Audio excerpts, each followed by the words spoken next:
Imagine waking up in the middle of the night surrounded by silence. Not the comfortable kind of silence. The heavy one. The one that makes you feel like you're the only person left in the world. Your chest tightens, your mind races, and suddenly you're asking yourself, why does being alone feel so terrifying? Marcus Aurelius, the most powerful man in Rome, felt this too. But he discovered something that changed everything. He learned that being alone wasn't his weakness. It was his greatest strength. And by the end of this video, you'll understand why solitude might be the most powerful tool you'll ever have. Because what if I told you that the moments you fear the most, the quiet, the stillness, the absence of noise, are actually the moments where you become who you're truly meant to be? Stay with me. This changes everything. Before we dive deep into this journey, if this resonates with you, do me a favor. Hit that subscribe button, leave a like, and share this with someone who needs to hear it. Your support helps us keep creating content that transforms lives. Now let's begin. We live in the most connected era in human history. You can message someone across the world in seconds. You can scroll through hundreds of faces before breakfast. You can fill every moment with noise, entertainment, distraction, and yet people have never felt more alone. There's something deeply wrong with this picture. You see, loneliness today isn't about being physically isolated. It's about being surrounded by people and still feeling invisible. It's about being in a crowded room and feeling like you're behind glass watching everyone else live while you're just there. Marcus Aurelius understood this paradox 2,000 years ago. He wrote in his Meditations, "Nowhere can man find a quieter or more untroubled retreat than in his own soul." He was ruling an empire, surrounded by thousands, and yet he knew that the noise of the world was drowning out something essential. The truth is, we've been taught to fear solitude.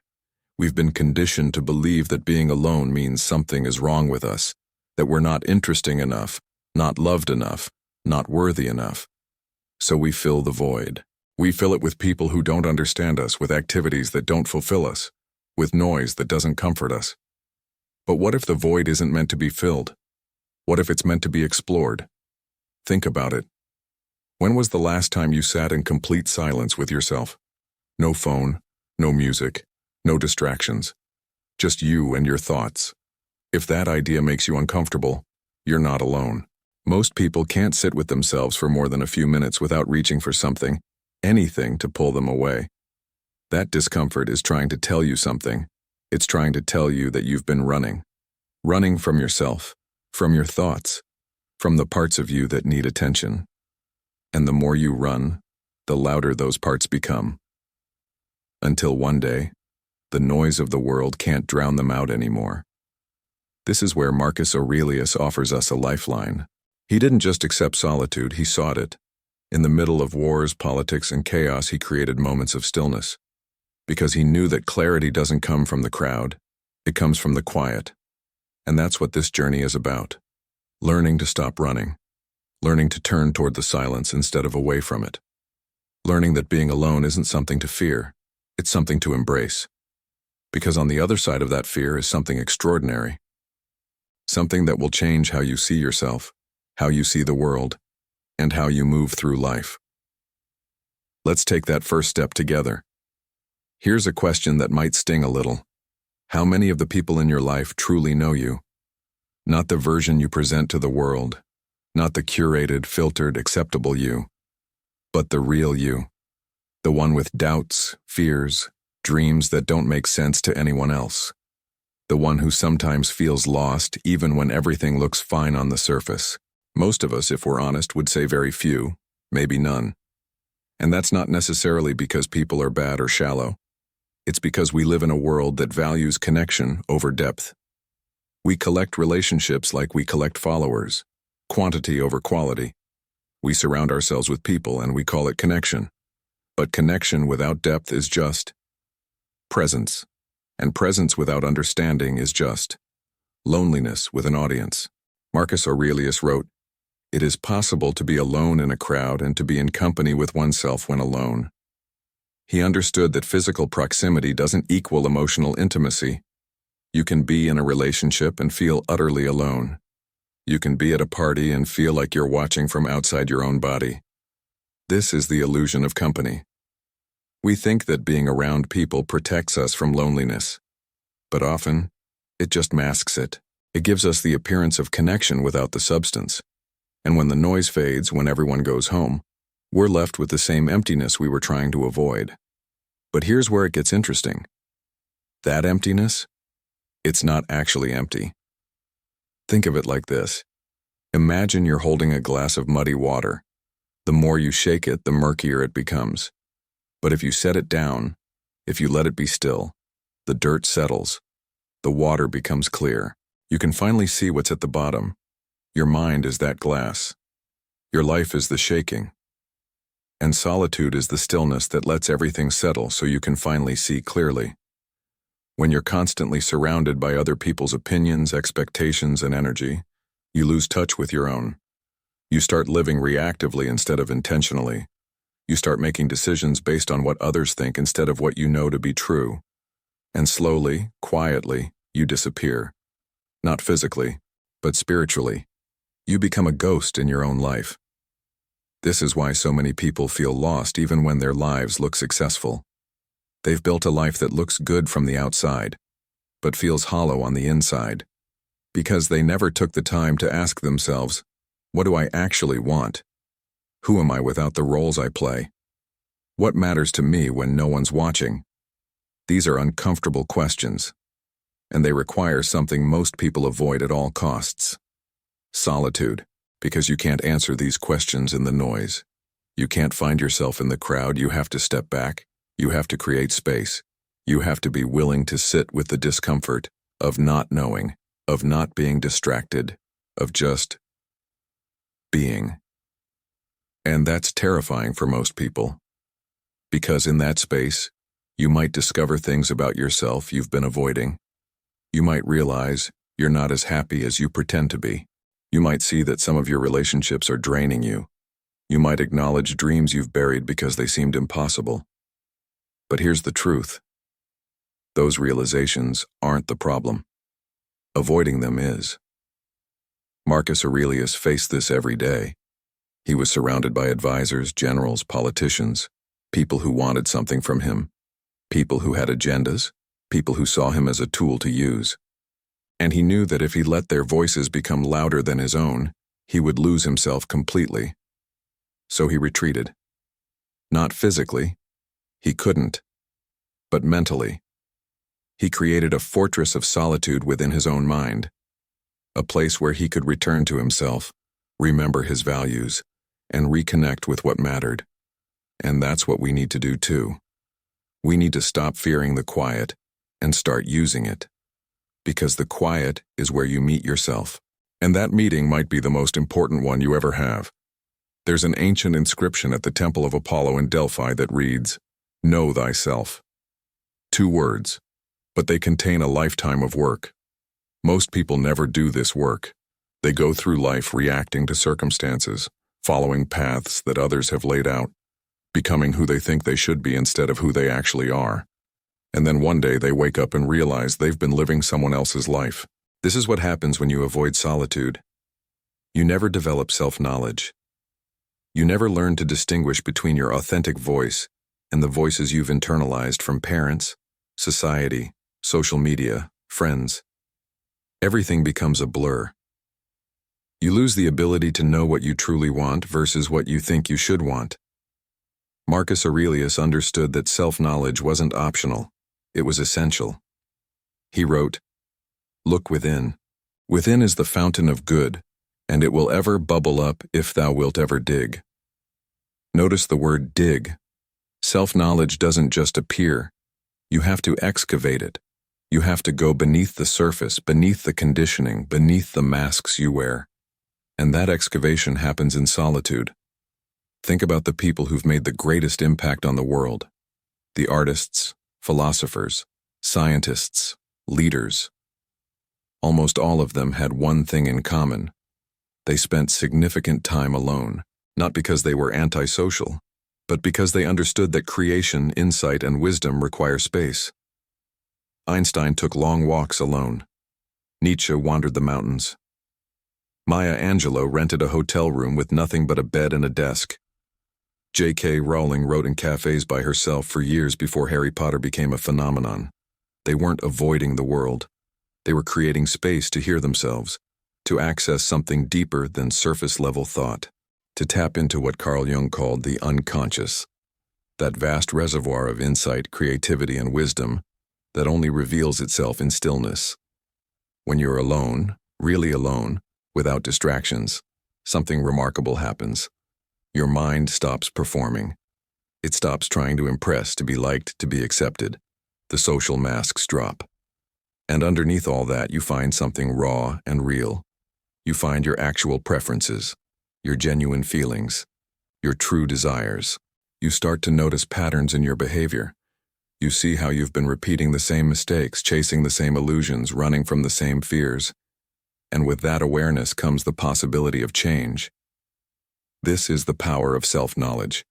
It's not just philosophical, it's practical. When you know yourself deeply, you make better decisions. You choose relationships that align with your values. You pursue work that fulfills you. You stop wasting energy pretending to be someone you're not. But here's the catch. Self-knowledge is uncomfortable.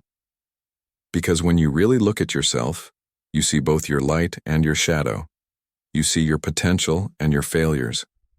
You see the person you could be and the person you've been settling for. And that gap can be painful to acknowledge. Most people, when they feel that pain, immediately seek distraction. They call someone, they scroll, they turn on the TV. Anything to avoid sitting with the discomfort. But Marcus Aurelius teaches us something different. He teaches us that discomfort is information. That pain is a signal pointing us toward what needs attention. And that the only way through is through. He wrote, "You have power over your mind, not outside events. Realize this, and you will find strength." In other words, the external world will always be chaotic. People will disappoint you. Plans will fall through. Life will be unpredictable, but in solitude you develop an inner fortress, a place of stability that doesn't depend on external circumstances. And that's freedom. Real freedom. Not the illusion of freedom we get from having options or money or status, but the deep, unshakable freedom that comes from knowing yourself so well that nothing external can knock you off balance. This is what we're building toward. This is why solitude isn't isolation. It's integration. It's bringing all the scattered parts of yourself together. It's becoming whole. Let me ask you something. When you're alone, are you really alone? Or are you just physically isolated while your mind is somewhere else entirely? Most of us are never truly present with ourselves. Even when we're alone, we're thinking about the past or worrying about the future. We're replaying conversations, imagining scenarios, rehearsing arguments, planning, strategizing, ruminating. We're everywhere except here. We're with everyone except ourselves. This is what the Buddhists call monkey mind. That restless, jumping, never-satisfied quality of thought that keeps us perpetually disconnected from the present moment. And it's exhausting. Marcus Aurelius recognized this pattern in himself. He wrote, "Confine yourself to the present, not as a suggestion but as a practice," because he understood that the present moment is the only place where life actually happens. Everything else is memory or imagination. But being present with yourself is a skill, and like any skill, it requires practice. It starts with something simple: attention. Where is your attention right now? Is it on these words? Or is it drifting towards something you need to do later? Something someone said yesterday, something you're worried about tomorrow? Most people have never trained their attention. They let it wander wherever it wants, pulled by every notification, every thought, every external stimulus. And then they wonder why they feel scattered, anxious, disconnected. Solitude is where you train this skill, where you learn to bring your attention back over and over again, to the present moment, to this breath, this sensation, this thought, this feeling. It's harder than it sounds. Because when you're alone, without distractions, you come face to face with everything you've been avoiding, the anxiety you've been numbing, the sadness you've been suppressing, the anger you've been denying. All of it surfaces, And your first instinct will be to run, to distract, to make it stop. But this is the crucial moment. This is where transformation happens, not when you run from the discomfort, but when you turn toward it. When you say, "Okay, I see you, I feel you, tell me what you need." This is what psychologists call sitting with your emotions, and it's one of the most powerful practices you can develop, because emotions aren't the enemy. They're messengers. They're your psyche's way of communicating what needs attention. Anxiety is telling you something feels unsafe. Sadness is telling you something matters to you. Anger is telling you a boundary has been crossed. But you can only hear these messages in silence, in solitude, when you stop drowning them out with noise. And when you start listening, something remarkable happens. The emotions don't destroy you. They don't overwhelm you. They move through you. They shift. They transform. This is what the Stoics understood about emotional resilience. It's not about suppressing your feelings or pretending everything is fine.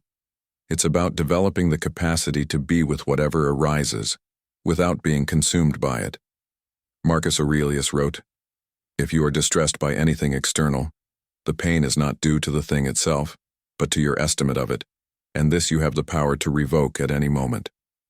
In other words, suffering isn't caused by what happens to you. It's caused by your relationship to what happens to you. And you can only change that relationship in solitude, where you have the space to examine your thoughts and beliefs without external pressure. This is the art of being present with yourself, not as a spiritual bypass, not as a way to avoid responsibility or action, but as a foundation, a ground from which you can move through the world with clarity, purpose, and presence. When you're truly present with yourself, you stop living reactively. You stop making decisions based on fear or ego or what others might think.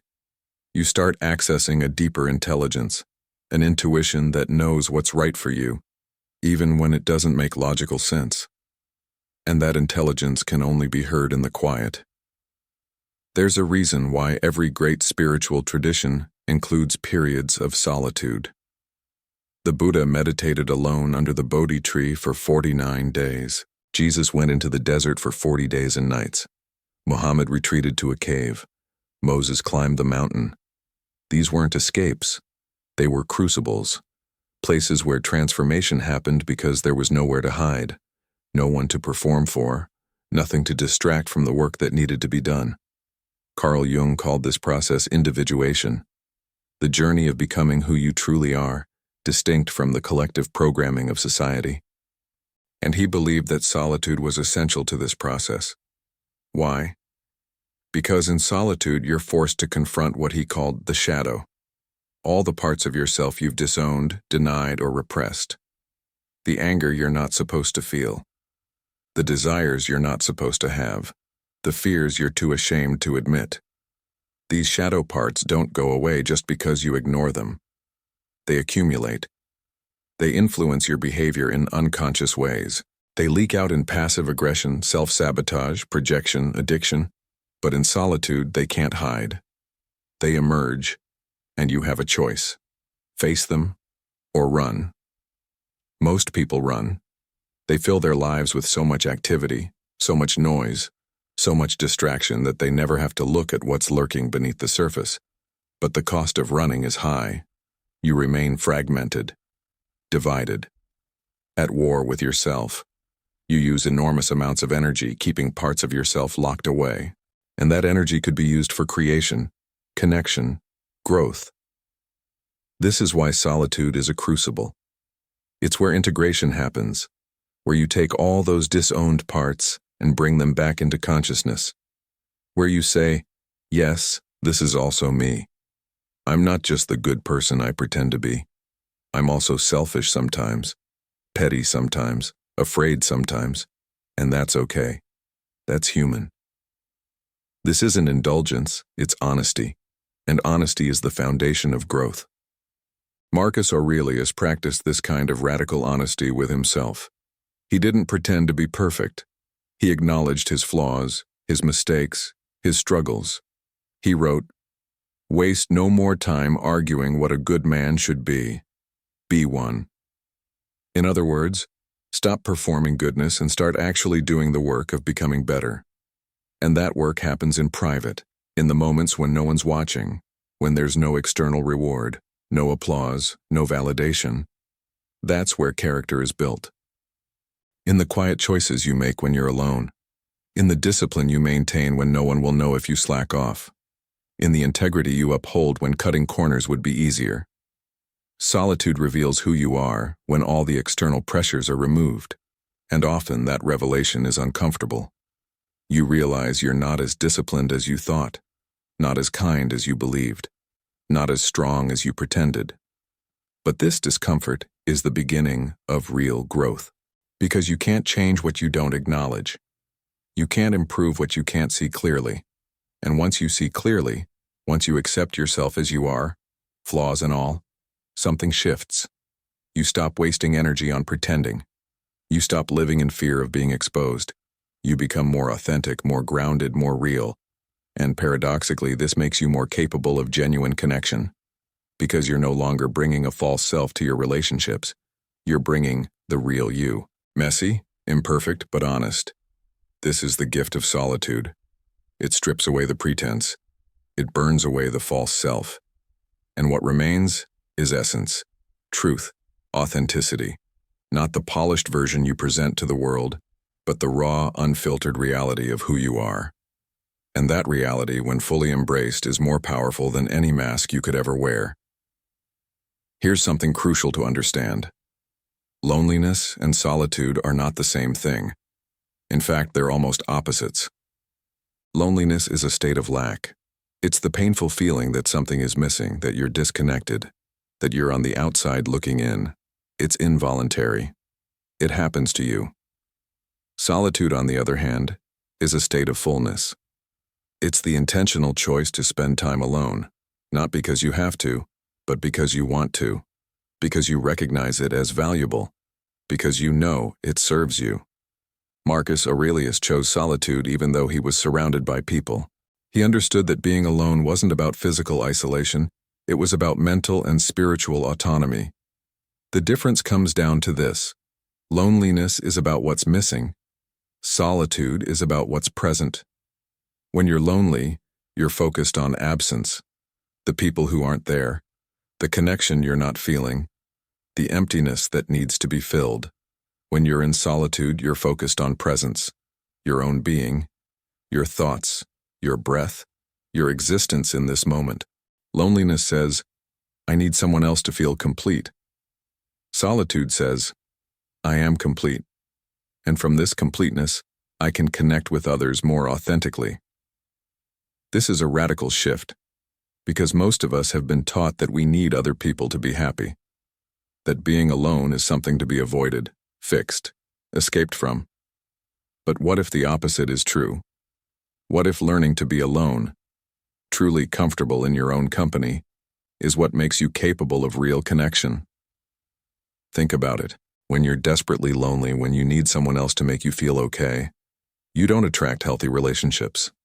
You attract codependent ones. You attract people who also need something from you.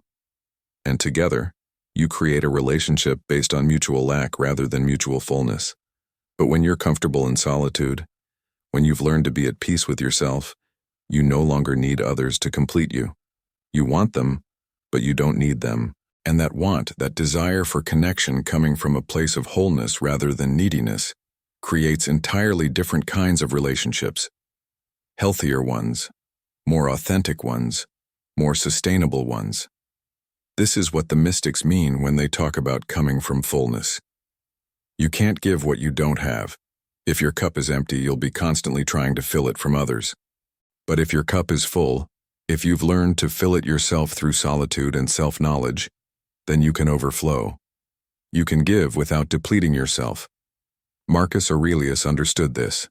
He wrote, "Nowhere can man find a quieter or more untroubled retreat than in his own soul." Your soul isn't a place of lack, it's a place of abundance. But you have to visit it. You have to spend time there.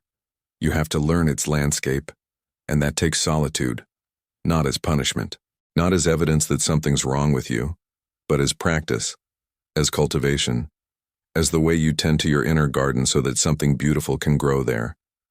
The truth is, you're never really alone. Even in the deepest solitude, you're with yourself. And that self is vast, complex, mysterious. There are depths to explore, landscapes to discover, wisdom to uncover. Most people live their entire lives on the surface of themselves. They never go deeper because they're too afraid, too distracted, too convinced that the answers are somewhere outside. But everything you're looking for, peace, purpose, meaning, fulfillment, is inside. And solitude is the doorway. It's where loneliness transforms into solitude, where emptiness becomes fullness, where isolation becomes integration. And once you've made this shift, once you've learned to be truly comfortable alone, you're free, because you're no longer dependent on external circumstances for your well-being. You've found the source within yourself. In our modern world, silence has become rare. We've filled every possible moment with sound. Music in the car, podcasts while we work, TV in the background, notifications constantly pinging. We've become terrified of silence, because silence forces us to think, and thinking forces us to feel, and feeling. Well, that's what we've been running from all along. But Marcus Aurelius knew that clarity comes from silence, not from noise, not from constant input, not from endless information, from silence. He wrote, "Very little is needed to make a happy life. It is all within yourself, in your way of thinking. In your way of thinking, not in what others think, not in what you consume, but in the quality of your own thoughts. And you can only examine the quality of your thoughts in silence. When your mind is constantly processing external input, it's in reactive mode. It's responding, categorizing, judging, comparing. It's never at rest. It's never able to go deeper than surface-level processing. But in silence, something else becomes possible. Your mind shifts from reactive to receptive, from busy to spacious, from noisy to clear. And in that clarity, insights arise, not forced insights, not logical deductions, but the kind of knowing that comes from a deeper place, the kind of wisdom that can't be found in books or podcasts or advice, the kind that emerges from your own direct experience of being. This is what artists and writers call the muse, what spiritual teachers call divine inspiration, what psychologists call unconscious processing. Different words for the same phenomenon. Something emerges in the silence that couldn't emerge in the noise. Have you ever noticed how your best ideas often come in the shower? Or on a walk? Or right before you fall asleep? These are moments of relative silence, moments when your thinking mind relaxes and something else takes over. That's not a coincidence. That's how the deeper mind works. It needs space. It needs silence. It needs solitude. And when you give it those things intentionally, when you create regular periods of silence in your life, you access a different quality of thought, a different quality of being. Problems that seemed impossible suddenly have solutions. Questions that tormented you become clear. Decisions that paralyzed you become obvious. Not because you're trying harder, but because you've stopped trying. You've created space for clarity to emerge naturally. This is the gift of silence. It's not passive. It's not empty. It's full of potential, full of possibility, full of the wisdom that's always there but usually drowned out by noise. Marcus Aurelius accessed this wisdom regularly. In the middle of running an empire, in the chaos of war and politics, he found moments of silence. And in those moments, he connected with something timeless, something that transcended his circumstances and gave him perspective. You can do the same. You don't need to be an emperor. You don't need to retreat to a mountaintop. You just need to create small pockets of silence in your daily life. 5 minutes in the morning before you check your phone. 10 minutes in the evening before you turn on the TV. A walk without music. A meal without screens. These small acts of silence are revolutionary because they interrupt the addiction to noise. They train your mind to be comfortable in stillness. They open the door to clarity. And over time, that clarity compounds. It changes how you see yourself, how you see others, how you see your life. It reveals what matters and what doesn't. It shows you what you've been missing while you were busy consuming noise. This is why silence is sacred in every spiritual tradition. Not because there's something magical about it, but because it's the condition in which truth reveals itself. Here's a question that might make you uncomfortable. If you were in a relationship with yourself, would you want to be in that relationship? Think about it honestly. How do you talk to yourself when you make a mistake? How do you treat yourself when you fail? How patient are you with your own process of growth? For most people, the relationship they have with themselves is terrible. They're critical, judgmental, impatient. They hold themselves to impossible standards. They speak to themselves in ways they would never speak to a friend. And then they wonder why they feel so bad, why they're anxious, depressed, burnt out, why nothing feels good enough, why they're constantly seeking validation from others. It's because the primary relationship in their life, the relationship with themselves, is broken. Marcus Aurelius understood this. He wrote, "How much time he gains who does not look to see what his neighbor says or does or thinks, but only at what he does himself, to make it just and holy." In other words, stop focusing on everyone else and focus on yourself. Not in a selfish way, but in a responsible way.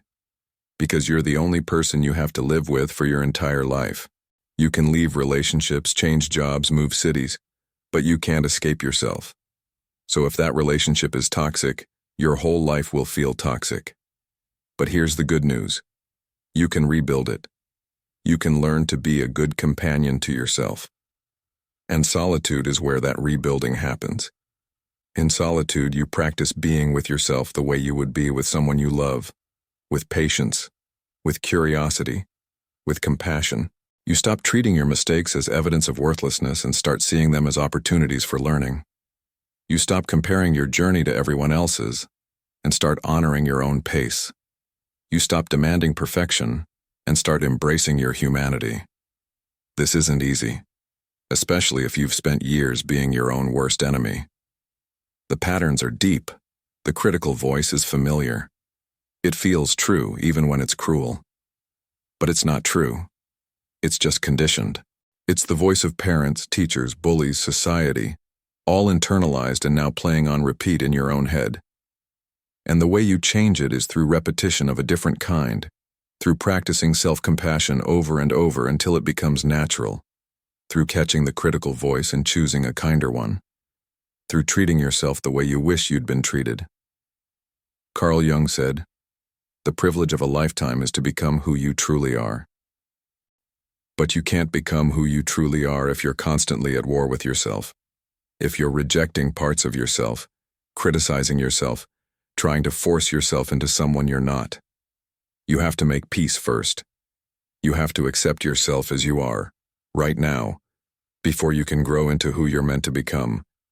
And that acceptance happens in solitude, where there's no one to impress, no role to play, no mask to wear, where you can finally be honest about who you are, the good, the bad, the confused, the scared, the hopeful, all of it. When you accept all of it, when you stop dividing yourself into acceptable and unacceptable parts, you become whole. And from that wholeness, real growth becomes possible. Not the forced, effortful kind where you're trying to fix yourself, but the natural kind where you're unfolding into your potential because you're no longer working against yourself. This is what it means to rebuild your relationship with yourself. It means becoming your own ally instead of your own enemy, your own supporter instead of your own critic, your own best friend instead of your own worst enemy. And once you've done that, everything changes, because when you're at peace with yourself, the world becomes less threatening. Other people's opinions become less important. Failure becomes less scary. Life becomes more spacious. You stop living defensively and start living creatively. You stop reacting and start responding. You stop surviving and start thriving. All because you learned to be alone with yourself without hating what you found there. Let's be honest. Choosing solitude in a world that's obsessed with connection takes courage. People will question you. They'll worry about you. They'll think something's wrong. They'll accuse you of being antisocial, depressed, strange, and sometimes you'll question yourself too. You'll wonder if you're making a mistake, if you're missing out, if you're running away from life instead of embracing it. This is normal. Because we've been conditioned to believe that more connection is always better, that being alone is a problem to be solved, that solitude is something only sad, broken people choose. But that's not true. Some of the strongest, wisest, most fulfilled people in history chose solitude intentionally, not because they hated people, but because they loved themselves enough to give themselves the space they needed. Marcus Aurelius chose solitude in the midst of an empire. He didn't abandon his responsibilities. He didn't become a hermit. But he created boundaries. He protected his inner space. He refused to let the constant demands of others consume him entirely. And that's what you have to do too. You have to be willing to disappoint people, to say no, to create space for yourself even when others don't understand. This is hard, especially if you're someone who's always been there for others, who's always said yes, who's always made yourself available. But here's what you need to understand. Giving yourself away constantly doesn't make you generous, it makes you depleted. And when you're depleted, you have nothing real to offer anyone.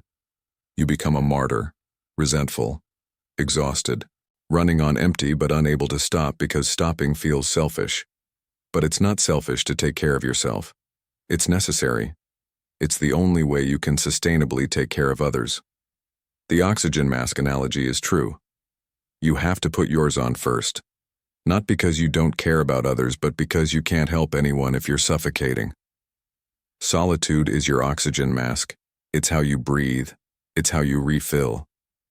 It's how you remember who you are beneath all the roles and responsibilities. And yes, some people won't understand. Some people will interpret your need for space as rejection. Some people will make you feel guilty for prioritizing yourself. But those reactions say more about them than about you. They reveal their own discomfort with solitude, their own fear of being alone, their own dependency on external connection. You're not responsible for managing other people's discomfort with your choices. You're only responsible for making choices that honor your own well-being. And sometimes, the most loving thing you can do is create distance, not as punishment, not as abandonment, but as a way of preserving yourself so you can show up more fully when you do connect. Quality over quantity, depth over breadth, presence over proximity. Marcus Aurelius wrote, "Be content with what you are and wish not change, nor dread your last day, nor long for it." In other words, accept where you are. Don't wish you were someone else, somewhere else, living a different life. Be here, fully, courageously, even if here is alone. Because being alone, when chosen consciously, isn't a deficit. It's a declaration. It's saying, I am enough. I don't need to be constantly surrounded to have value. I don't need to be entertained to be content. I don't need external validation to know my worth. That's radical in a culture that tells us the opposite. That's revolutionary in a world that profits from our insecurity. And that's why it takes courage. Real courage. The kind that doesn't need applause or recognition. The kind that quietly does what's right even when it's unpopular. This is the courage you're cultivating. The courage to choose yourself, to protect your energy, to honor your need for solitude even when it makes others uncomfortable. And the more you practice this courage, the stronger it becomes. Until eventually, you're not choosing solitude because you have to. You're choosing it because you want to. Because you've discovered something there that you can't find anywhere else. Peace, clarity, freedom, yourself. We've come a long way together. We've explored why solitude is necessary, how it differs from loneliness, why it's essential for self-knowledge, and what it takes to choose it courageously. But now we arrive at the ultimate question: what's on the other side? What happens when you fully embrace being alone? You become whole.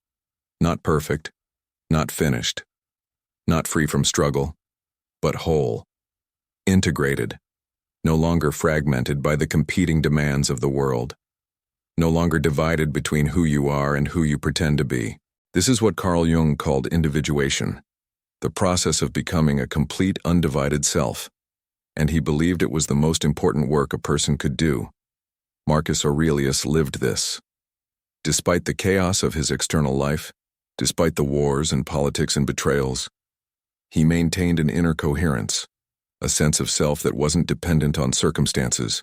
He wrote, "When you arise in the morning, think of what a precious privilege it is to be alive, to breathe, to think, to enjoy, to love." Notice what he doesn't say. He doesn't say, to be liked, to be successful, to be admired. He focuses on the essential privileges of existence itself. Breathing, thinking, being. These are things you can access in solitude. These are things that don't require anyone else's participation or approval. And when you learn to find fulfillment in these essential experiences, when you learn to be content with just being, you become unshakable. Not because nothing bothers you, but because you have a foundation that can't be taken away. A core that remains stable even when everything else is uncertain. This is what wholeness feels like. It's not constant happiness. It's not the absence of pain. It's a deep, abiding sense of okayness that persists through both joy and suffering. It's knowing that you can handle whatever life brings because you've learned to handle yourself. You've sat with your fear, your sadness, your anger, your joy. You've explored your depths. You've made peace with your contradictions. And from that place of wholeness, you engage with the world differently. You're no longer grasping for things to complete you. You're no longer running from things that might expose your incompleteness. You're just here, present, engaged, alive. And ironically, this makes you better at connection. Because you're no longer bringing neediness to your relationships. You're bringing presence. You're bringing authenticity. You're bringing the fullness of who you are. People feel that. They sense when someone is whole versus when someone is broken and desperately trying to hide it. And wholeness attracts wholeness. When you're no longer operating from lack, you stop attracting people who are also operating from lack. You start finding connections that are generative rather than draining, reciprocal rather than codependent. This is the ultimate gift of solitude. It transforms not just your relationship with yourself, but your relationship with everyone and everything. You stop seeing the world as something you need to extract from and start seeing it as something you can contribute to. You stop seeing people as potential sources of validation and start seeing them as fellow travelers on the same journey. Everything becomes richer, more textured, more real, because you're finally real. You're no longer performing. You're no longer hiding. You're just you, in all your messy, imperfect, beautiful humanity. And that's enough. It's always been enough. Marcus Aurelius knew this. At the end of his life, after everything he'd accomplished, everything he'd survived, he wrote, "Soon you will have forgotten everything. Soon everybody will have forgotten you." It sounds dark, but it's actually liberating. Because if nothing you do will be remembered forever, if all your accomplishments will eventually turn to dust, then what really matters? Only this. Only now. Only the quality of your being in each moment. And that quality is something you cultivate in solitude, in the quiet moments when no one's watching, in the choices you make when there's no external reward, in the integrity you maintain when cutting corners would be easier. This is where you become whole. Not in the spotlight, not in the applause, but in the silence of your own company, doing the work that no one else will ever see. And that work changes everything. So embrace it. Embrace the solitude. Embrace the silence. Embrace the discomfort of being alone with yourself. Because on the other side of that discomfort is something extraordinary. Something that will transform your life from the inside out. You. Whole. Complete. Free. Not because you've achieved something external, but because you've discovered something internal that was there all along, waiting for you to finally stop running and look. This is why being alone is the best thing you can do. Not as escape, not as avoidance, but as the path home, to yourself, to truth, to the life you're actually meant to live.